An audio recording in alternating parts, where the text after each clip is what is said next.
Здравейте, приятели! Вие сте с видеоблога на Pimp My Mobile, в който днес ще поставим темперирано стъкло върху Samsung Galaxy Note 4. А ето и какво всъщност представлява нашето темперирано стъкло.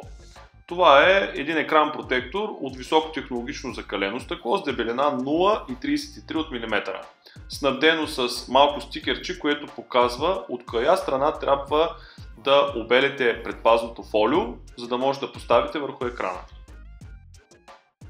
Преди да се захванете с монтажа на екран протектора върху дисплея, е добре да го наложите и много внимателно да огледате как той ляга върху устройството.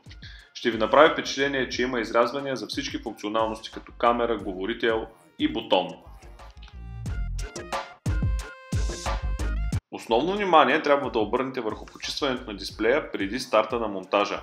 Използвайте микрофибърна кърпичка, като в края на почистването се уверите, че няма нито една прашина останала върху дисплея.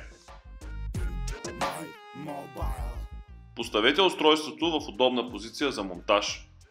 Сега махнете предпазния слой и се уверете последно, че няма прах върху дисплея. Ето, че при нас са се появили няколко прашинки, които ще премахнем с кърпичката. Подравняваме протектора спрямо единия край и изрязванията там и внимателно го пускаме, като гледаме той да е успореден на страничните лайси на телефона. Сега сме готови да натиснем и да избутаме въздуха между протектора и дисплея. А когато и с това приключим, с помощта на кърпичката внимателно натискаме краищата, за да сме сигурни, че не е останал въздух там.